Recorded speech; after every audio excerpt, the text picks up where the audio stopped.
I'm Aaron Murray, and this is Israeli News Live. Let's take a look at some of the things going on around the world today, starting in Israel. Gaza ceasefire extended by 24 hours. The five-day ceasefire has officially been extended, and we're going to have to see what will happen here, but we're hoping that it will be extended again. Maybe some truce talks will actually succeed. Israeli and Palestinian Arab negotiators agreed to extend temporary ceasefire in Gaza by 24 hours. The current truce was to expire at midnight. Both sides have agreed to a 24-hour ceasefire, the official with the Palestinian delegation in Cairo said. Diplomatic sources in Jerusalem confirmed the extension, telling Kol Yisrael radio that at the request of Egypt, the ceasefire will be extended for another day so that the negotiations on a permanent truce can continue. The Jerusalem Post is reporting a dramatic surge in anti-Semitism, especially during the Operation Protective Edge. The Anti-Defamation League said in a report on Thursday that a dramatic upsurge in violence and vitriol against Jews had occurred around the world against the background of Israel's military operation in Gaza during July and August. The organization's report said that violence against Jews and Jewish institutions metastasized during Operation Protective Edge. Numerous serious incidents directly linked to anti-Israel protests were reported, including attacks against Jews and Jewish communal buildings in Western Europe, South America, Canada, Australia, and North and South Africa. We have a Christian radio concert, a Christian concert here, and an Israeli charity was banned from the Christian festival. The Christian Friends of Israel says it's shocked and saddened after an offer to exhibit at the festival. Momentum was withdrawn. The resource area that was due to include a stall by Christian Friends of Israel, but the charities told Premier it had been banned from exhibiting because of concerns it would stir up controversy over the conflict in Israel. Controversy. So that's the problem. I really don't think this is the reason why they were banned from this particular event. So, Russia Today is reporting that supermarket removes Jewish food amid anti-Israel protests. A central London branch of a major UK supermarket emptied its kosher food shelf after its manager feared anti-Israel protesters outside would attack the store, the grocery giant has confirmed. Meats, cheeses, and sauces were removed and placed in cool storage at Sainsbury, I believe that's how you call it, local branch in Holborn, as it was picketed by demonstrators calling on the grocer to boycott Israeli goods. There followed uproar on social media as opponents of the move said many of the removed items were not actually from Israel. And apparently it doesn't matter if something is from Israel or not. As long as it's something connected to Israel, then it will be protested and we will see stuff like this. This is just a crying shame. It's a crying shame. Let's move on. End Time Headlines reports that a U.S. homeowner was to remove U.S. and Israeli flags or be fined. We were told by the Homeowners Association. Let's watch this report. A North Georgia woman says it is her right to fly an American flag in her yard, and she says she's prepared to fight for it. But her Homeowners Association says the patriotic display has got to go. Now, Fox 5's Corey McGinnis is in Gainesville tonight. And Corey, to be clear, this is not an issue where she's just in trouble over the flag, right? You're absolutely right, Tanae. And she was actually told that she has 72 hours to remove the flags. Now she says the Homeowners Association is trying to control her. It is a free country and a free world. Delita Smith comes from a patriotic family. She was stunned when she was told to take her American and Israeli flags down. I have a right to fly my flags the way I want to in my own home that I own myself. Smith says she received this courtesy notice Thursday from her homeowners association. It states that she has unapproved flags in her yard, and if they're not removed in 72 hours, she can be fined. It's really tearing me up because I have a right. She says the flags have been up for about 2 years and believes a neighbor has now complained. It's stressful is what it is. I'm trying to live out on my own, and my HOAs is trying to control on what I can do and what I can't do. But what she will do is keep the flags up and plans to take further action if HOA finds her. What would you do? I have a right to fly my American flag. I am a citizen of the United States. Now, Ms. Smith said that she would hire a lawyer if that's what it takes to keep the flags up. I actually called the homeowner's office, and I'm still waiting for a return call. Reporting live in Gainesville, Corey McGinnis, Fox 5 News. All right, Corey, we'll see what happens. Thanks. One thing I want you to notice about this report is that it focused on the American flag. Now we can all clearly see that the reason why the complaint was made is indeed the Israeli flag. You can see this because she said that her flags had been displayed for 2 years. So what has changed? What has changed? I'll let you decide that one. Let's move on. The Jerusalem Post is reporting activists protest to stop Israeli ship from docking in the United States and Canada. The American and Canadian activists are working to prevent an Israeli cargo ship from docking the west coast of the United States or Canada, according to a report by Al Jazeera. The protest action, called Block the Boat, wishes to block a cargo ship of Israel's largest shipping company, Zim Integrated Shipping Services Limited. According to the Al Jazeera report, the action is part of the BDS movement and plans to protest at ports in Oakland, California, Seattle, and Vancouver. The protests will try to close the ports in the aforementioned cities to the Israeli cargo ship and prevent Israeli goods from being unloaded in the west coast of North America. Al Jazeera is also reporting on this event. The protesters are blocking an Israeli ship from docking in a California port. Thousands of protesters successfully blocked a commercial Israeli cargo vessel from docking and unloading goods in Oakland, California late Saturday. The protest was started in response to a call from Palestinian and South African unions to hold Israeli accountable for what they call are violations of Palestinian human rights, and particularly during Israel's latest offensive in the Gaza Strip, an operation that killed more than 1,900 Palestinians. Saturday's event, which drew between 3,000 to 5,000 protesters, was part of a series of actions planned by the United States and Canadian activists across North America's west coast. And if it wasn't enough to block Israeli shipment to America, the White House is blocking a missile shipment to Israel.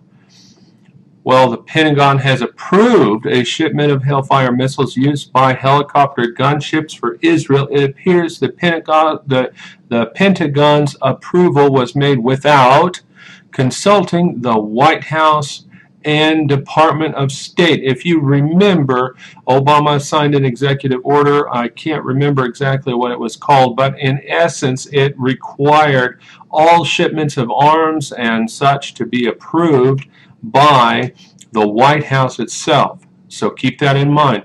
According to a Wall Street Journal report, the White House and Department of State learned of the military order and are preventing the shipment to Israel, with the report explaining they are concerned over Israel's use of the missiles in civilian population areas, as was seen in Gaza during Operation Protective Edge weeks ago.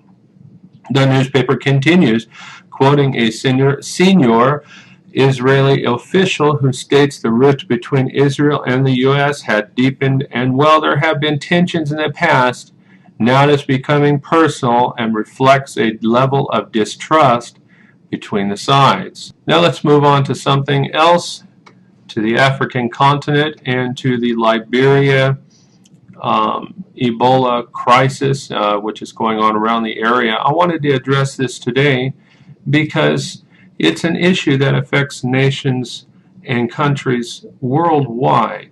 And this is something that could possibly lead to some problems down the road for America and Israel alike. So I would like to examine this for a few moments and get all of you up to speed so that we understand what this is and perhaps what it isn't.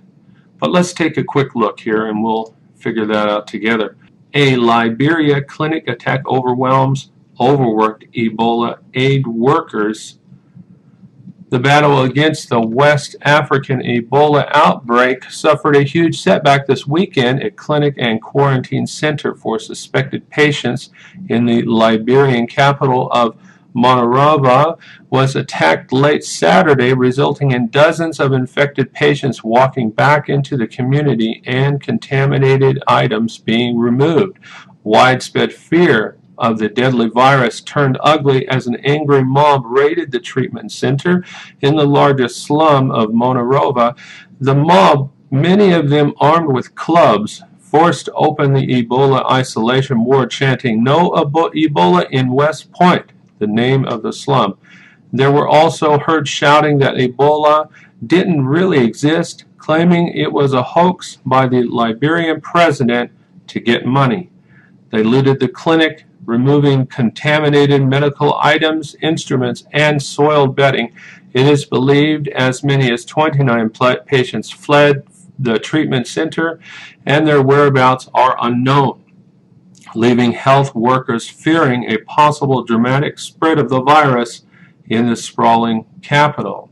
We really don't understand how big this problem is. And we're taking measures right now that are equivalent to the same thing that was taken, the same methods rather, that was taken during the Black Plague.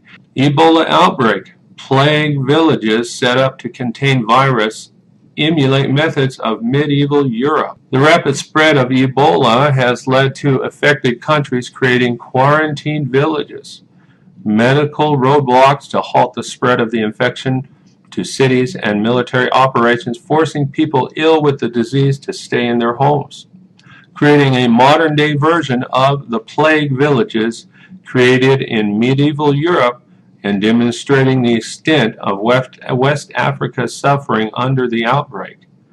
Liberia has quarantined remote villages at the epicenter of the virus in an effort to control the epidemic, shutting them off from outside world and invoking the medieval methods deployed to deal with the disease hundreds of years ago.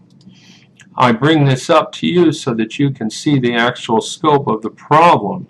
And all of this information that we've been talking about, the Ebola crisis in West Africa, is leading up to this next article that I wanted to bring to your attention.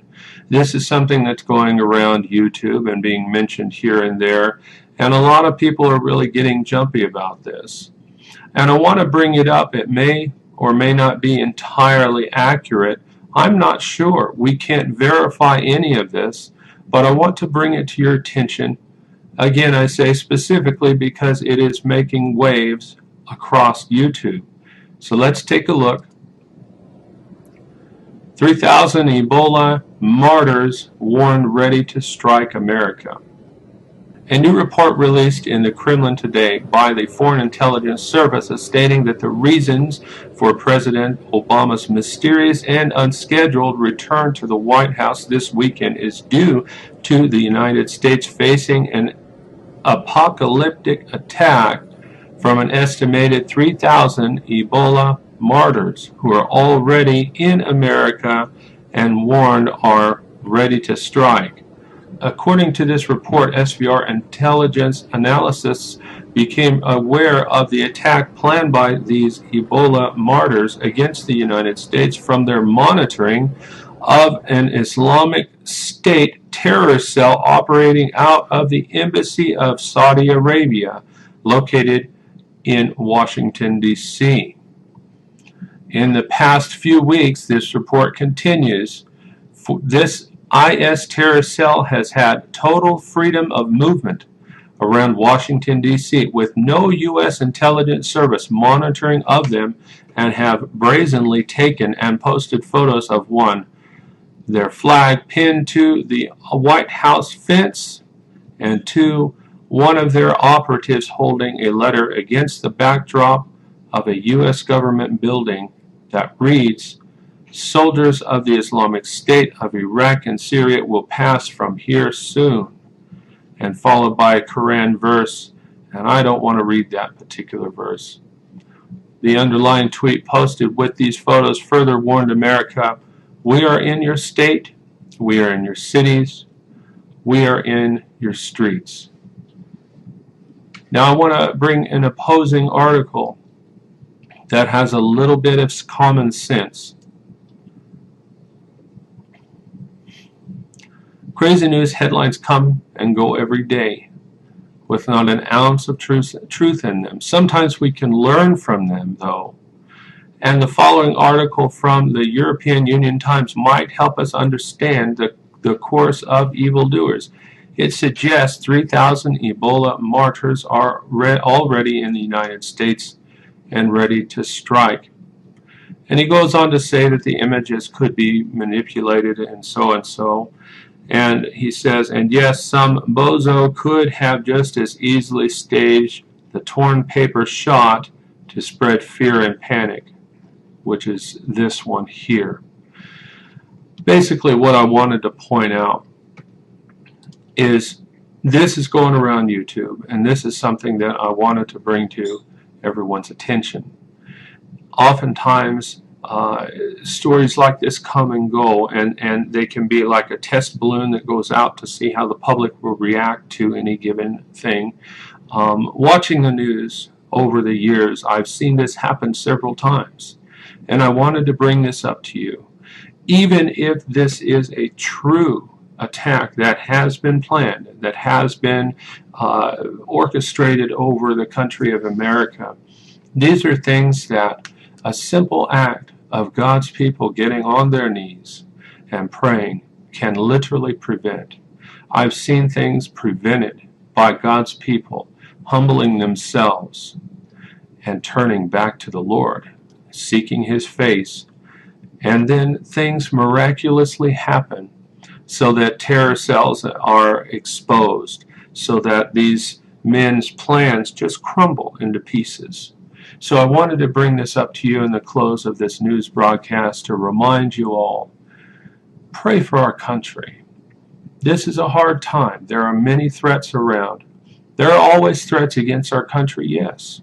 Always threats against the United States, against Israel, and against anyone who tries to serve the Lord or any of God's people across the world. But indeed, the most important thing we have to realize is, if we turn to God, if we turn to Him, He will fight for us. Just as He fights for Israel, He will fight for America if we, as the Bible says, humble ourselves and pray, turn from our wicked ways, turn back to God. Let's take a look at one more thing here I have for you. John chapter 10, verse 10, in the Christian Bible, as it is said, "The thief cometh not but to steal, to kill, and to destroy. I am come that they might have life, and that they might have it more abundantly." And that is our hope in the face of all these things, in the face of all the terror across the world, in the rise of anti-Semitism, in anyone who stands with Israel being faced with the same thing. In this terrible time, when all of these things are being stirred, the thief cometh not but for to steal, to kill, and destroy. but Yeshua comes that they might have life, and that they might have it more abundantly. Pray for the peace of Jerusalem. Pray for America's protection, and pray for Israel.